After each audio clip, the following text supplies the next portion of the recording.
നമ്മൾ ഇന്ന് നോക്കാൻ പോകുന്നത് മെലാക്കെയറിനെ കുറിച്ചിട്ടാണ്. ഞാൻ മെലാക്കെയറിനെ കുറിച്ച് ഒരു ചെറിയ ഷോർട്സ് ഇട്ട ടൈമിൽ എനിക്ക് ഒരുപാട് കമൻസ് ഒക്കെ വന്നിട്ടുണ്ടായിരുന്നു. മെലാക്കെയർ ക്രീം യൂസ് ചെയ്തിട്ട് ഒരുപാട് സൈഡ് എഫക്റ്റ് ഒക്കെ വന്നിട്ടുണ്ട്. ഇതിനെ ട്രീറ്റ് ചെയ്യാൻ എന്താ ചെയ്യേണ്ടത്, അല്ലെങ്കിൽ നെക്സ്റ്റ് സ്റ്റെപ്പ് എന്താണെന്നൊക്കെ ചോദിച്ചിട്ട് ഇതെല്ലാം നമ്മുടെ ഈ വീഡിയോയിൽ ഇൻക്ലൂഡ് ചെയ്തിട്ടുണ്ട്. വീഡിയോ ഫുള്ളായിട്ട് സ്കിപ്പ് ചെയ്യാതെ കാണാൻ ശ്രമിക്കുക. എന്നാൽ മാത്രമേ ഞാൻ പറയുന്ന കാര്യങ്ങൾ നിങ്ങൾക്ക് കുറച്ച് നന്നായിട്ട് മനസ്സിലാവുകയുള്ളൂ. പിന്നെ ആദ്യമായിട്ടാണ് നിങ്ങൾ എൻ്റെ ചാനൽ കാണുന്നതെങ്കിലും ഇതുവരെ സബ്സ്ക്രൈബ് ചെയ്തിട്ടില്ലെങ്കിൽ ഒന്ന് സബ്സ്ക്രൈബ് ചെയ്ത് സപ്പോർട്ട് ചെയ്യണേ. അപ്പോൾ നമുക്ക് നേരെ വീഡിയോയിലോട്ട് പോകാം. മെലാക്കെയർ എന്ന് പറയുന്നത് നമ്മുടെ പിഗ്മെൻറ്റേഷൻ മാറാനായിട്ട് അല്ലെങ്കിൽ നമ്മൾ മെലാസ്മ ട്രീറ്റ് ചെയ്യാനായിട്ട് നമ്മൾ ടോപ്പിക്കലി അപ്ലൈ ചെയ്യുന്ന ഒരു ക്രീമാണ്. ഇതിൽ 3 കണ്ടൻറ്റിൻ്റെ ഒരു കോമ്പിനേഷനാണ് വരുന്നത്.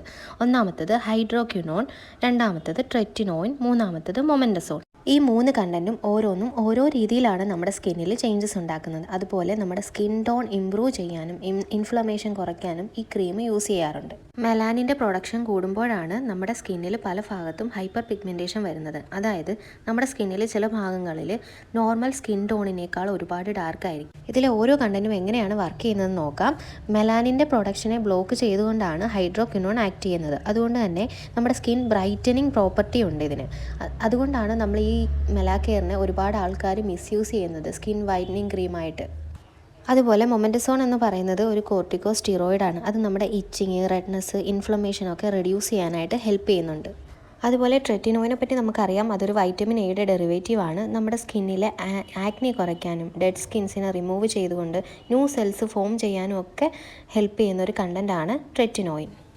ഈ 3 കണ്ടൻറ്റും ഒരുപോലെ ആക്ട് ചെയ്യുന്നതുകൊണ്ടാണ് നമ്മുടെ ഫേസിൽ പെട്ടെന്ന് തന്നെ ഒരു വിസിബിൾ ചേഞ്ച് നമുക്ക് കാണാനായിട്ട് കഴിയുന്നത്.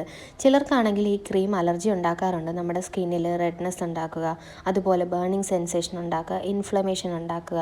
അതുകൊണ്ട് ഒരിക്കലും നമ്മൾ ഈ ഒരു ക്രീം പ്രിസ്ക്രിപ്ഷൻ ഇല്ലാതെ വാങ്ങിച്ച് യൂസ് ചെയ്യാനായിട്ട് പാടില്ല.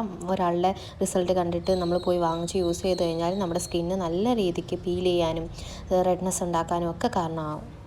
ഈ ക്രീമിന് സ്ട്രെങ്ത് പ്രിസ്ക്രൈബ് ചെയ്യുന്നത് ഏജ്, ജെൻഡർ, മെഡിക്കൽ ഹിസ്റ്ററി ഇതൊക്കെ ബേസ് ചെയ്തിട്ടാണ്. മെലാക്കെയർ തന്നെ 2 സ്ട്രെങ്തിൽ ഇന്ന് അവൈലബിൾ ആണ്. മെലാക്കെയർ ഉണ്ട്, മെലാക്കെയർ ഫോർട്ടും ഉണ്ട്.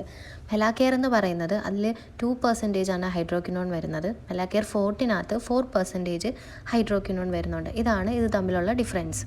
ഇനി ഈ ക്രീം എങ്ങനെയാണ് അപ്ലൈ ചെയ്യുന്നത് നോക്കാം. നമ്മൾ നൈറ്റിലാണ് ഈ ക്രീം അപ്ലൈ ചെയ്യേണ്ടത്. നമ്മൾ കിടക്കുന്നതിന് അരമണിക്കൂർ മുമ്പ് മുഖം നന്നായിട്ട് ക്ലെൻസ് ചെയ്ത ശേഷം കുറച്ച് ക്വാണ്ടിറ്റിയിൽ മാത്രം എടുത്തിട്ട് അപ്ലൈ ചെയ്യുക. അപ്ലൈ ചെയ്തിട്ട് നമ്മുടെ കൈകൾ നന്നായിട്ട് വൃത്തിയാക്കാനായിട്ട് ശ്രദ്ധിക്കണം. അതുപോലെ മുറിവുള്ള ഭാഗങ്ങളിലൊന്നും ഈ ക്രീം അപ്ലൈ ചെയ്യാനായിട്ട് പാടില്ല. ചിലവർക്ക് ഒരുപാട് സൈഡ് എഫക്റ്റ് ഉണ്ടാക്കാൻ ചാൻസ് ഉള്ളൊരു ക്രീമാണ്. അതായത് സ്കിന്ന് നല്ല രീതിക്ക് പീൽ ചെയ്യുക, നമ്മുടെ ഫേസിൽ ബേണിംഗ് സെൻസേഷൻ വരിക, റെഡ്നെസ് ഉണ്ടാകുക. എങ്ങനെ വന്നു കഴിഞ്ഞാൽ നമ്മൾ ഇമ്മീഡിയറ്റ് ആയിട്ട് ക്രീം സ്റ്റോപ്പ് ചെയ്യുകയാണ് ചെയ്യേണ്ടത്. നെക്സ്റ്റ് സ്റ്റെപ്പ് എന്ന് പറയുന്നത് ഈ ഒരു സൈഡ് എഫക്റ്റ് എല്ലാം ടെമ്പററി ആയതുകൊണ്ട് തന്നെ നമുക്കൊരു ഡെർമറ്റോളജിസ്റ്റിനെ കൺസൾട്ട് ചെയ്ത് കഴിഞ്ഞാൽ ഈസി ആയിട്ട് നമുക്ക് ട്രീറ്റ് ചെയ്ത് മാറ്റാവുന്നതേ ഉള്ളൂ. പിന്നെ ഒരു കാര്യം ശ്രദ്ധിക്കേണ്ടത്, ഈ ക്രീം അപ്ലൈ ചെയ്തതിന് ശേഷം നിങ്ങൾ ഒരിക്കലും വെയിലത്ത് പോകാനായിട്ട് പാടില്ല. അല്ലെങ്കിൽ നിങ്ങൾ വെയിൽ കൊള്ളുന്നവരാണെങ്കിൽ കഴിവതും ഈ ക്രീം ഒഴിവാക്കുന്നതാണ് നല്ലത്. സൺലൈറ്റിൽ നമ്മുടെ സ്കിന്ന് ഒന്നും കൂടെ സെൻസിറ്റീവ് ആവും. അപ്പം നമ്മൾ എത്ര സൺസ്ക്രീൻ ഇട്ടെന്ന് പറഞ്ഞാലും നമ്മുടെ സ്കിന്നിൽ ഒരുപാട് ഡാമേജ് ഉണ്ടാക്കാൻ ചാൻസ് ഉണ്ട്. നമ്മൾ പ്രോപ്പറായിട്ട് സ്കിൻ കെയർ കൂടി ചെയ്യണം. അതായത് നമ്മുടെ സ്കിന്ന് പീൽ ചെയ്ത് പോകും, ഡ്രൈ ആയി പോകും, റെഡ്നെസ് ഒക്കെ ഉണ്ടാക്കാൻ ചാൻസ് ഉണ്ട്. അതുകൊണ്ട് 2-3 മണിക്കൂർ ഇടവിട്ട് മോയ്സ്ചറൈസർ റീഅപ്ലൈ ചെയ്യണം. എങ്കിൽ മാത്രമേ ഈ സ്കിന്ന് പീൽ ചെയ്യുന്നതിനൊക്കെ നമുക്ക് സ്റ്റോപ്പ് ചെയ്യാനായിട്ട് പറ്റൂ.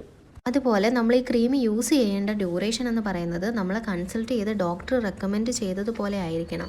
അതായത് 4 വീക്സ് മാത്രം യൂസ് ചെയ്താൽ മതിയെങ്കിൽ അതങ്ങനെ, അല്ലെങ്കിൽ 8 വീക്സാണ് യൂസ് ചെയ്യാൻ പറഞ്ഞിട്ടുണ്ടെങ്കിൽ അതങ്ങനെയാണ് യൂസ് ചെയ്യേണ്ടത്. ഈ ക്രീമിൻ്റെ ഡ്യൂറേഷൻ നമ്മുടെ ഇഷ്ടത്തിന് ഒരിക്കലും വേരി ചെയ്യാനായിട്ട് പാടില്ല. പിന്നെ ഞാൻ നേരത്തെ പറഞ്ഞതുപോലെ മുറിവുള്ള സ്ഥലങ്ങളിലൊന്നും ഈ ക്രീം അപ്ലൈ ചെയ്യരുത്. ചിലപ്പോൾ നമുക്ക് പിമ്പിൾസ് വന്ന് അത് പൊട്ടിയിട്ടുണ്ടാവും. അങ്ങനെയുള്ള ഭാഗങ്ങളിൽ കഴിവതും ഒഴിവാക്കുന്നതാണ് നല്ലത്. അതുപോലെ ഈ ക്രീം യൂസ് ചെയ്യുമ്പോൾ ഒരുപാട് ഹാർഷായിട്ടുള്ള കെമിക്കൽസ് ഒന്നും നമ്മുടെ ഫേസിൽ യൂസ് ചെയ്യാനായിട്ട് പാടില്ല. മൈൽഡ് കണ്ടൻറ്റ് വരുന്ന സ്കിൻ കെയർ പ്രോഡക്ട്സ് മാത്രം യൂസ് ചെയ്യുക. പ്രഗ്നൻറ്റ് വുമൺ അല്ലെങ്കിൽ ഫീഡിങ് മദർ ആണെങ്കിൽ ഒരിക്കലും ഇത് യൂസ് ചെയ്യാനായിട്ട് പാടില്ല. ഇത് നമ്മുടെ കുഞ്ഞിന് ഒരുപാട് ഹെൽത്ത് ഇഷ്യൂസ് ഉണ്ടാക്കാൻ കാരണമാകാറുണ്ട്. വീഡിയോ ഇഷ്ടപ്പെട്ട് കഴിഞ്ഞാൽ തീർച്ചയായും ലൈക്ക് ചെയ്യാനും ഷെയർ ചെയ്യാനും മറക്കരുത്. അതുപോലെ എന്തെങ്കിലും ഡൗട്ടോ കാര്യങ്ങളോ ഉണ്ടെങ്കിൽ കമൻറ്റ് ചെയ്യാനും മറക്കരുത്. അപ്പോൾ താങ്ക്സ് ഫോർ വാച്ചിങ്.